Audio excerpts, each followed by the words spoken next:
To know that the CD ones have it. Oh, I see. Yeah. Yeah, we want that.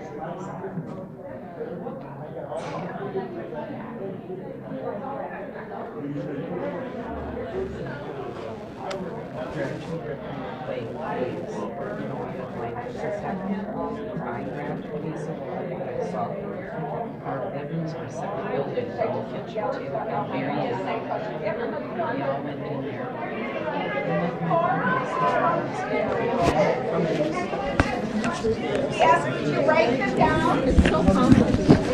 Begin promptly. Okay. Comes on Friday. Hi! I'm so good. How are you? Good to see you too. I haven't seen you forever. It's been a long time. I haven't made it to Andy's New Year's Eve party in like 2 years. I haven't either. Yeah. It's been a while. We're going to be. Awesome. I actually heard you were working on the campaign. Yes, I love it. I'm so excited to be back. Super cool. Because were you out in DC? No, I wasn't. I went back to school to graduate and then went back to work for Angie. So yeah. Awesome. It's good to see you too.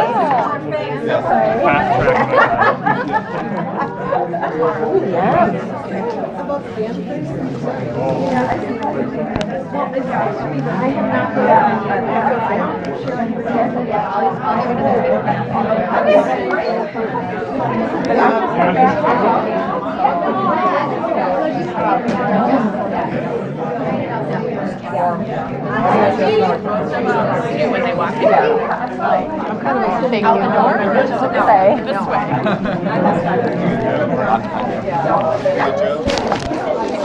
We're going to be in a minute. If you can have a seat, that would be great. No, we've asked all those earlier.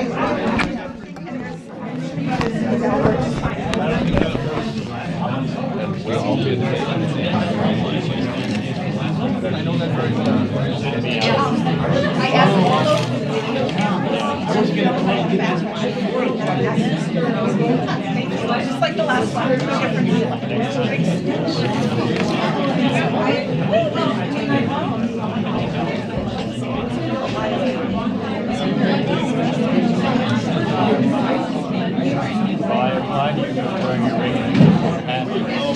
I gave some thought to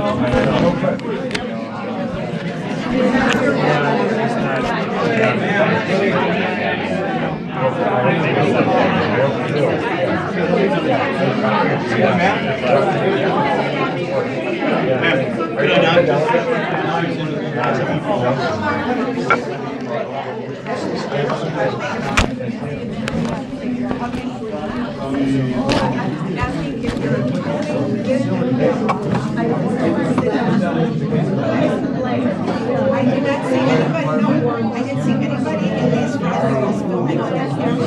If someone had a cell phone, you know, I wasn't. I'm asking you to say, thanks. Simple as that. Thanks.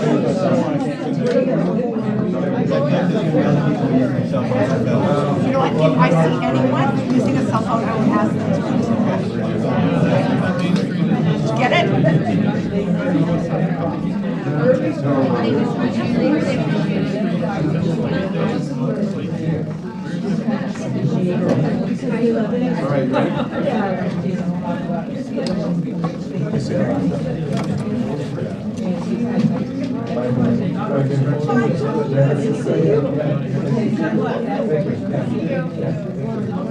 I'll be there.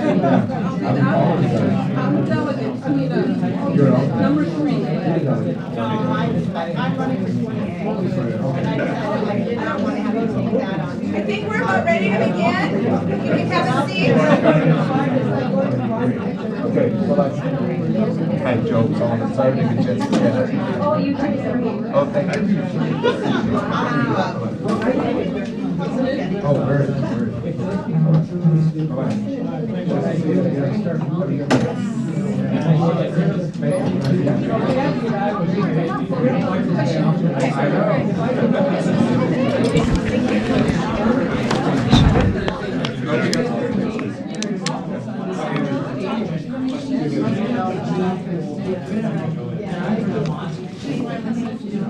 But I don't like to be that negative, so I don't want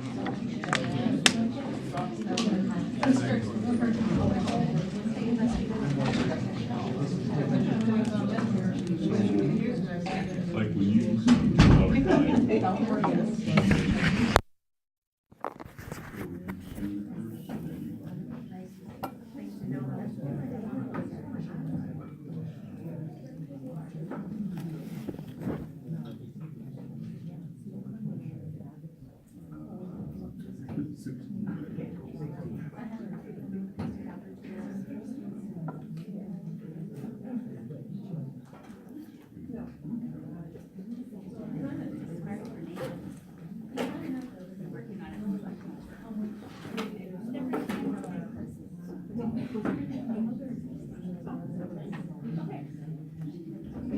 Hello, everybody. Welcome for those of you who are holdovers. Thanks for sticking with us. And for those of you new, I'm Nicole Bidston. I am the president or chair of NPCAN and would like to welcome you to today's forum. And I am going to turn it over to Deb Hexa and Jen Seiler, who organized the event. Thank you. Thank you everyone for coming to the CD2 participant the forum. Just letting you guys know that all participants and panelists and potential candidates and announced candidates were invited to this event. Angie Craig is here, so we thank her for coming and saying yes. Jeff Urban was invited but was unable to make it, and Representative Jason Lewis was also invited as a potential panelist, and we did not hear back from Jason Lewis. So we are happy to have Angie Craig here today, and with that we will get started. So we're going to start, we have some ground rules as we talked about earlier. They're listed in your program. The ground rules are a little different than when we had a panel of candidates. However, we're still going to adhere to some of them. We're asking, this is a forum. In answering questions, we're asking the candidate to provide information on her own positions. The panelists will not be making comments about other candidates or their positions or experience. We just want to learn about Angie and what she has as her positions and experience. And if you recall, we had this handy bell for the last one to time things. You do not have to endure that bell. We have free reign to answer questions, and we anticipate that this part will take about a half hour, a little bit more. So we should have ample time to ask about the same number of questions as we did for the last one. So, Angie, thank you. A few prior to this, just like the other candidates, we did send the same email to the CD2 candidates and potential candidates, which asked them to give an opening comment first, followed by the 2 pre-planned questions that you will see in the program. And so we'll start there. If you would like to give your opening comments first introduction. I got to get rid of the desk too. I don't sit well, that's what you should know. Thank you so much. It's such an honor and a privilege to be back with you. I had an opportunity to be down in New Prague a few months ago, and when I arrived at that particular meeting, I walked in and there were probably 100 people in the room that day. And I made the joke of, did we have 100 voters for Angie Craig at the time? And I'm just stunned that everywhere I go throughout this congressional district, I use this in my media interviews. In fact, I talked to the Star Tribune just this last week, and I used the New Prague Community Action Network as an example of where around the district we are seeing just such incredible enthusiasm and activism. I'm back here fighting one more time because you are. You have stood up to say we are going to change the course and the direction of this country over the last several months and over the last year. I'm back running for Congress, number one, because we're gonna win in 2018. And number two, because there is so much left to fight for. Many of you know that I've had to fight a little bit in my life, in my own personal life. The mobile home parks that I grew up in, that was affordable housing to our family. We had to fight to make sure that we could find a place, my mom did as a single mom, where she could raise her 3 kids in affordable housing. I fought my way to a public college by working 2 jobs, at McDonald's and at a local shoe shop. I fought 20 years ago when another state thought that maybe I shouldn't raise my son Josh, who was adopted, because he had 2 moms. There will never be another fight that difficult for me in my life, to wake up every single day for almost 3 years and not know whether the son that you're raising is going to be there to put to bed that night. My own view of 2018 is that the time for pettiness among any elected leader is over. We have got to work on the things that are right for Minnesota. And those things in my mind are good jobs and the job skills that we're gonna need to build a 21st century economy. Healthcare that people can afford, and it's there when they need it, and it doesn't bankrupt them, and it doesn't bankrupt the people who love them. Public education and affordable college. Everything I just mentioned are kitchen table issues. If you don't have a job, if you can't support your family, if your kids aren't gonna have a better life than you have, then this country is not delivering on its promise. And I want to be a member of Congress who works every single day to make sure it doesn't matter how much money you're born into, color of your skin, who you love, where you worship, that doesn't determine where you're going to go in this country. The only thing that should matter is how hard you're willing to work and your own will to succeed. And as a member of Congress, that's what I'm going to fight for. Now, I ran the 3rd closest race in the country in 2016. We came 1.8% short of winning in a Republican wave year. What I can tell you, what I know, is not going to be a Republican wave year in 2018. And I look forward to working with you to make sure that we win this seat in this election cycle. So thank you so much. It's a pleasure to be with you. Thank you, Angie. So the first 2 questions that we sent to you ahead of time, we'll start with the first. Being given the deep partisan divide in Washington, D.C. and across our country, what will you do to bridge this gap and find common ground on the issues facing our country? Well, my first reaction is you don't find anything unless you're looking for it. And you certainly don't find it in Washington, D.C. if you're not looking for it. So it really starts with listening to my constituents. I have committed to having at least 1 public meeting per month as a member of Congress. You can call it a town hall. Some of them will be called town halls. Some of them may be other public meetings just like this. And I plan on inviting everyone. Not everybody is going to agree with everything that I have to say or the way I voted or how I think. But I can tell you it is my job. You will be my boss. It is my job to show up and to listen to you. Tom Emmer and I, who is the congressman up in the 6th, he and I disagree on some pretty fundamental things. But I bet if he and I sit down, we can find some things we agree on, like the need for infrastructure investment in this country, in roads and highways, in bridges, in broadband for rural Minnesota, in water infrastructure investments. I bet we could find that if we sit down together. I bet we could sit down together and think of the job skills that this state is going to need in the future. And we could come together around investing in apprenticeship programs and investing in community college and investing in technical education in this country again. I am going to be looking for those issues where we can find common ground with the other side. I believe we can find common ground on common sense gun violence prevention in this country. And I believe if we send people to Washington from both sides who think this way, that we can find common ground. I know I find common ground on an issue like that, which is a contentious issue, right? My family's a member of the Egan Gun Club. My boys trap shoot.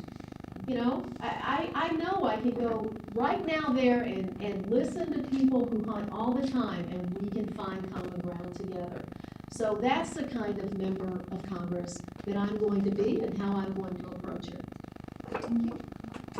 So the second question is, what are your top 1 to 2 priorities that you believe need to be tackled at the federal congressional level that will have the greatest impact on your constituents here in Minnesota?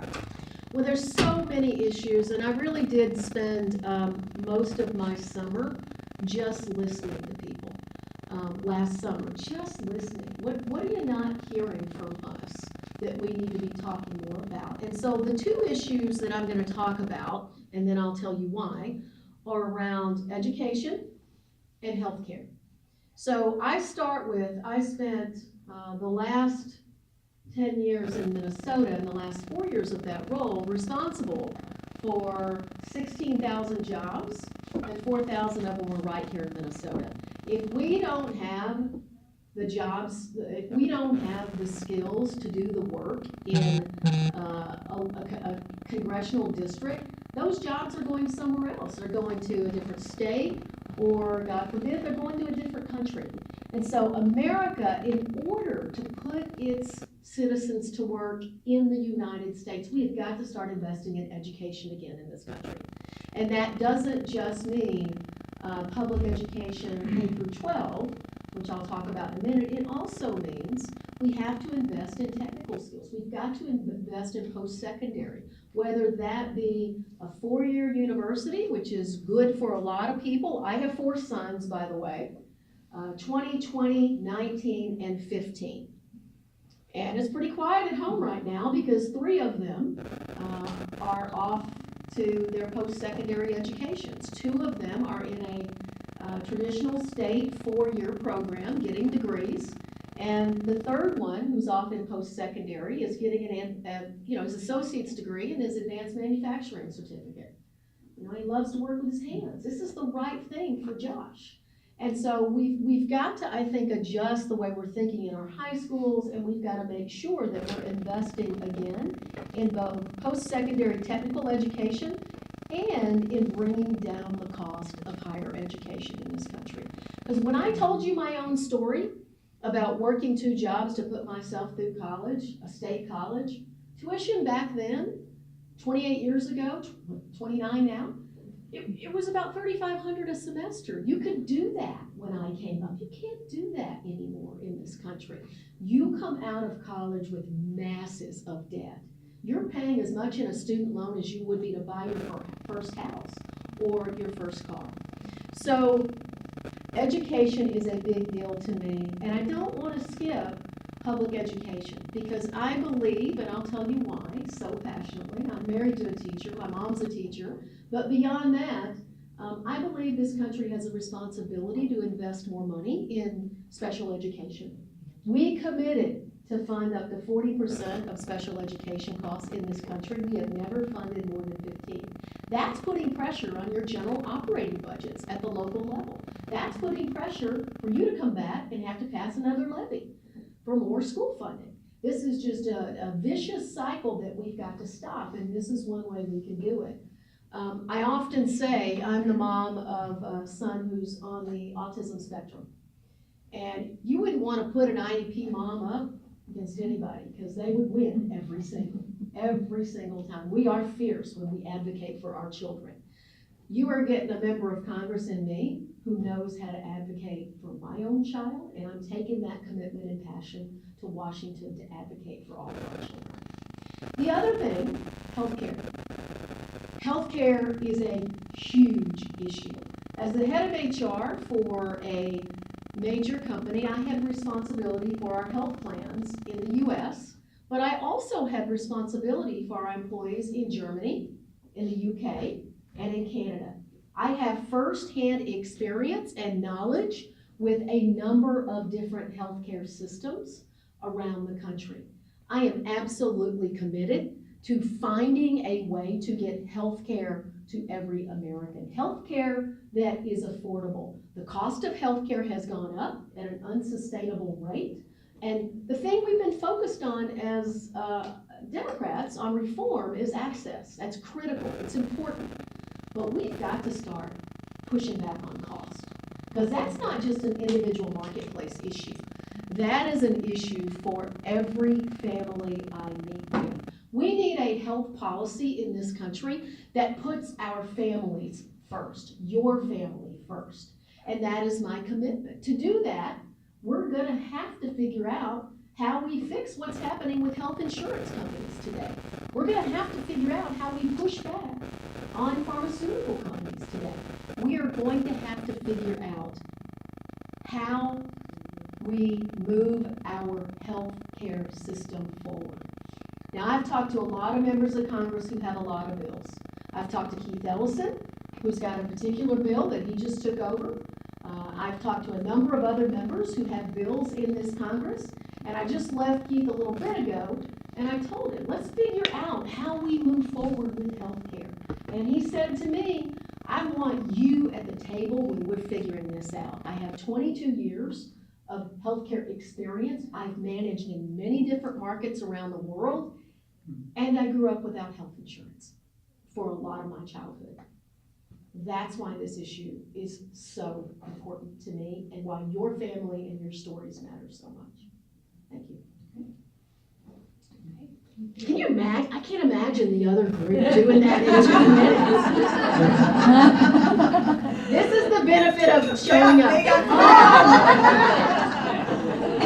I believe me, that's all I keep thinking. How would I do that in 2 minutes? I'm sure I would have figured it out. Okay, so the rest of the, we'll just keep going with audience questions for the next few minutes.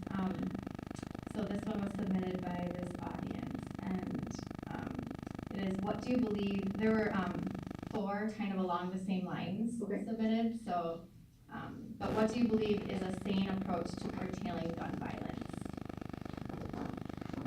Well, look, I think there are some common sense things that we should be able to agree on as Americans, and I'm looking at the data that says a lot of Americans agree on these things, like having the Centers for Disease Control actually study the issue. That to me is kind of the most basic. If you're going to manage policy, you need data. We don't have the data, we need it. So that to me is first step.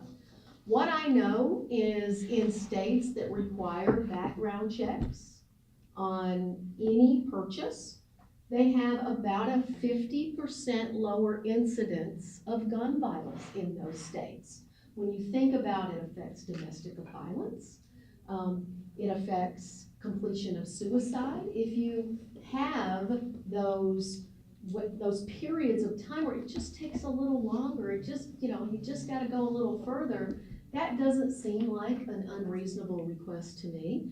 And most hunters and, every legal gun owner who has no intention, they agree with you that, yeah, okay, universal background checks, that seems like a reasonable thing to do. Banning bump stocks, that's even getting some bipartisan support right now. This doesn't come up a lot now, but this whole idea of, we're gonna tell you you can't fly on a commercial plane, but we're gonna let you legally buy a gun. My 19-year-old called me from college the other day after the latest shooting at Parkland, and he said, Mom, it just, it makes no sense. I can go to the drugstore and buy Sudafed, and they're gonna want my ID, and they're gonna track me. But I can go buy unlimited ammunition. So, these are some of the things that I think we've got to get the other side of the table and just have a discussion around how do we keep our kids safe? How do we keep each other safe? And of course, Amy Klobuchar has a bill around those who are convicted of domestic violence, would prohibit them from legally acquiring a firearm. To me, legal gun owners, people who hunt, this is not what that's about. And I think we just have to have that conversation. And, I would joke and say I'm all for a well-armed militia as well. Thank you. Okay, our next question is quite long, but I don't want to ad-lib it. So, on behalf of millennials, there is a big concern among younger Americans that even if you obtain a college degree, you'll be lucky to get a decent job. Healthcare costs have shot up, and we will never see the money paid into Social Security. It is also true that nothing is free in life. Whether we receive assistance from the government or we are able to pay our own way, one way or another, we are paying more for ourselves and others than we got out of what we put in. How do you see yourself as an advocate for the millennial generation that wants to work hard but is afraid of a fruitless future? Wow, well, I'm just gonna tell you, the millennial generation, the future is in your hands. If millennials show up to vote, it would be extraordinary in a midterm election. If we just get a 10% higher turnout among young people here in this next election cycle, we're gonna really make progress. So what I would say to you is I'm gonna fight like heck to make sure that Social Security is around. So don't dismiss it. Poverty in this country before Social Security and Medicare was abysmal among our senior population. And you better bet, as Democrats, I think we fight like heck to make sure that those benefits survive. There are others who don't use the word benefits to describe those things. But how many of you had a W-2 and paid Social Security taxes? How many of you paid Medicare and your employers? These are your benefits that you've earned. Think about it that way. And if you're a young person paying that today, that's how we think about those things. So I take a vision of the future of if we can bring the next generation technologies and have them right here in America. Let's take one example, renewable energy. I am not going to cede energy growth, renewable energy growth to China. I am not going to let them have it or India have it or someone else have it because this administration or others have their head in the sand about where growth, economic growth is coming from. Renewable energy grew 17% in Minnesota last year. 17%. You name me another industry that is growing at that pace. We need to be promoting the industries that are growing. We need to be making sure that we're putting them right here, not just in Minnesota, but in CD2. My last job, I was a recruiter. You better bet I'm going to be recruiting jobs for Minnesotans, recruiting startup companies, making sure that they have access to capital. But the question is right from the sense of what are the opportunities for young people today? Should they be paying interest rates on their college debt 3 and 4 times what businesses pay on their debt? Should they be paying the full cost of a college tuition that is rising at a pace that I think is unreasonable? Absolutely not. There's a bill called the In the Red Act. It was introduced on the Senate side, and this would essentially extend education in this country to a K-14 system. Years 13 and 14, you would get an associate's degree or a technical degree in those last 2 years, and that would be part of our commitment to Americans. That's what I'm talking about when I say we need to invest in Americans again. We are no longer doing that. And so all of these things are related, and I could just keep going on and on. I mean, affordable housing. No matter where I go in this congressional district, affordable housing, affordable daycare, sometimes even access to daycare. It's a really big deal. Remember when I said we need to be focused on kitchen table issues, the things that really impact people's life? Even if you can get a job somewhere, if you can't find an affordable place to live or daycare for your kids because the wait list is 9 months, and I've been to places in our district where this is the case. Red Wing is having a major crisis right now with this. If you can't find a place for your kids to go to care while you go to work, you can't move there. It's keeping people from moving and living in rural areas of our congressional district. So all of these things are interrelated, and you need people in Congress who understand that there is no magic answer to any of this. It's all interrelated. Thank you. Okay, this is our last question from the audience, and last call if anyone has another one to submit out there on a note card. Money in campaigns. What to do about dark money, PACs, lobbyists and citizens united, are we doomed? Well, losing the Supreme Court was a really big deal because our opportunity to overturn Citizens United with the current Supreme Court is pretty low. I have said that I would certainly co-sponsor a bill that would overturn Citizens United, but that would require a different court or a constitutional amendment. And as you well know, getting that constitutional amendment ratified may be a challenge. But if you look on my campaign website, I spell that out, but I also spell out, all right, so if that's where we are, how do we at least provide some transparency? The cost of congressional races has risen threefold since 2010. And that is because of the Citizens United ruling. The dark money, we expect at least $10 million to be spent by the other side in this race for Congress in 2018. Why is that? Because corporations and individuals can contribute to super PACs and independent expenditure committees in unlimited amounts of money with absolutely no disclosure of who's providing that money. So if we can't change the law, what we could do is change disclosure laws. We could require any publicly traded company that contributes to a super PAC or an IE or to a campaign to have to file and disclose that with the Securities and Exchange Commission. We could require online advertising to have the same disclosure requirements as television advertising. Who put it up? Who paid for it to be there? We could put it in the hands of the consumers to say, we don't like that the company I just visited is doing that. I'm not going to visit them anymore. So there are things that we could do, and we've spelled out a whole list of reforms on the campaign finance side that I would promote as a member of Congress. But there's also reforms on the governance side. It's not just the money, it's the way Washington is actually working today. And that is, there is an endless revolving door of lobbyists working in Congress.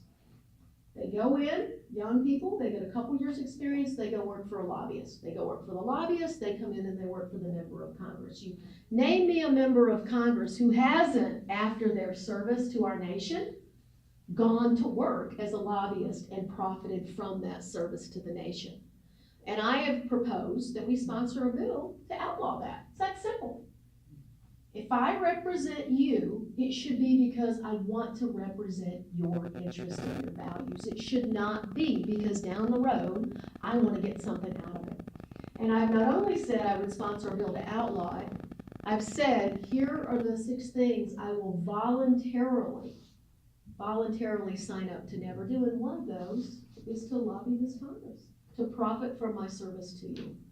And so these are things, you know, maybe Citizens United is a big boulder up a hill, but if we sit here and talk long enough about what we could do around it, I bet we could improve the disclosure and transparency and stop some of that dark money from coming into campaigns today. Thank you. So I don't think we're doomed. Good. So, all right, well, I think we are at the point where we ask if you have any closing remarks or anything that we haven't discussed that you want to make sure that we know about, but we defer to you. Well, thank you. I just want to thank the organizers so much for putting us on, and the members of the New Prague Community Action Network. You've built this group in such an amazing way, and I'm very, very proud to be able to come here and speak to you again today. I just want you to know that we are so optimistic that we are going to win this seat in 2018. And it would be my privilege and honor to represent our values in the United States Congress. And I look forward to recruiting each of you, should I be fortunate enough next Saturday to be the DFL endorsed candidate for Congress in the 2nd Congressional District. So we will need your help. It's a lot of doors we need to knock, even in red parts of the district.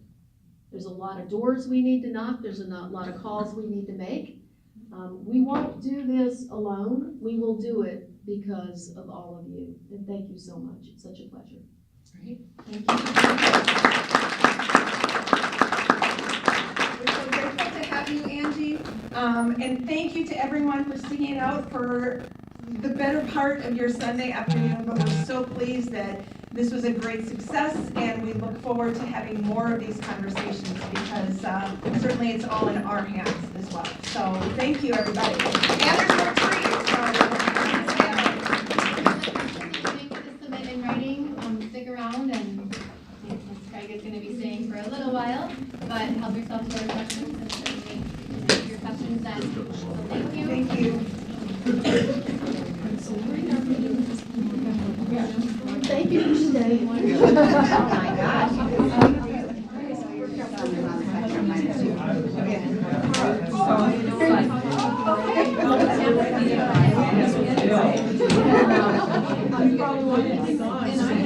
Oh, yeah, what actually,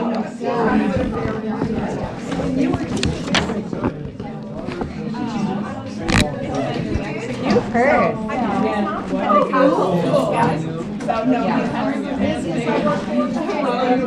Veterans Art Interest, we're charging kids 8 to 12. Some of them signing up. Congratulations to her, but it's not right. It's not right. If we could eliminate 2 years of that debt, that'd be a big deal. You can't refinance it. You can't write it off in a bankruptcy. It really is. Yes, ma'am.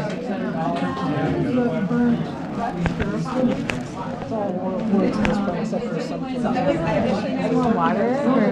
Sorry? Are we allowed to get more water? I think so. I'm gonna take one too. Yeah. Oh, I feel so thirsty. Yeah, I know. It's like so hot in here.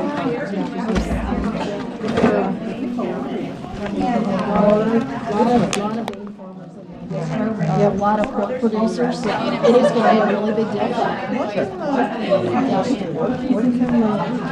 Now, the House of Representatives do it, right, to moderate it or to eliminate it? Well, the truth is we're going to have to try to moderate this administration, by winning the midterms and being able to block some of the work that they're trying to do.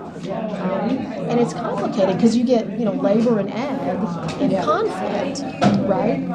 The truth is we should have more fair labor laws and trade agreements, but you don't do it this way. Tweet it out. This is how trade agreements should be negotiated. Like in a reality TV show.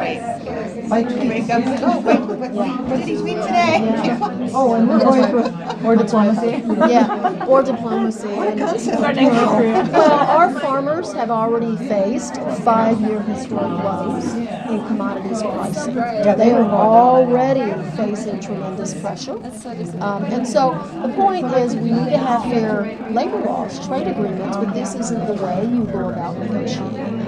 From a personal perspective, the company I worked for had established manufacturing in China. Yeah. And one of the problems that we had was exactly that standard of technology.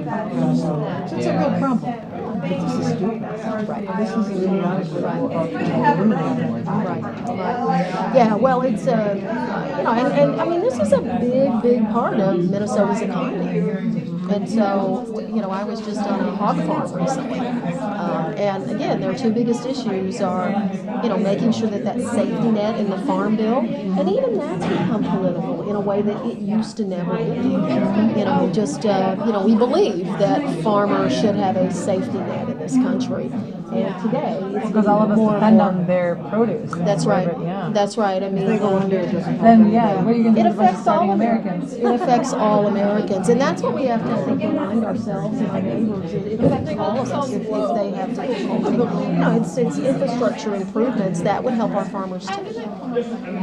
To get their So how do you see services the to. government, how do you see the government being able to do that? I mean, there are a lot of great innovation has come out of the private sector, and, the government can be helpful, but in some ways it can be a hindrance too. I mean, Yeah, no, it's got to be a balance, right? I mean, it's balanced regulation. that, enables us to keep our food safe, our healthcare safe, our water safe, without over-regulating those businesses or Americans too. I mean, it really is a balance that you have to think through. At least the best achieves the balance. Yeah, exactly. I'm sorry. We have to go. Okay. Go to our next event. Sorry. Drive safely. Anyway, thank you so much.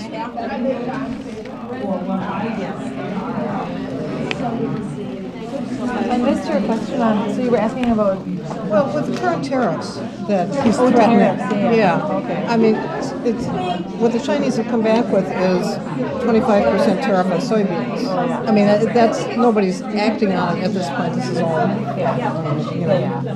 bumping chests and stuff. Yeah. So, my understanding is that Congress is the one that really implements tariffs, unless it's a national security issue. So what can the House of Representatives and Congress do? Yeah, that's a good question.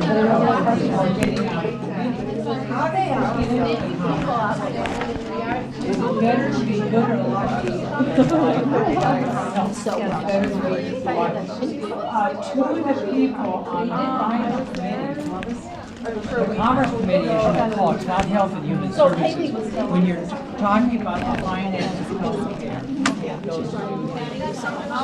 Sorry. My husband's card Take everything you want. I have more if we run out.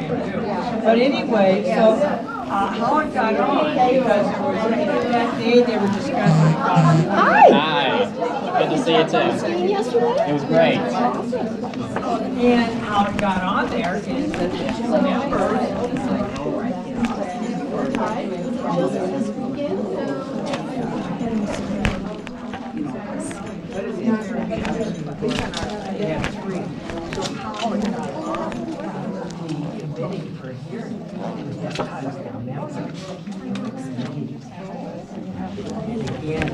You don't need more? I only have one card. That's fair.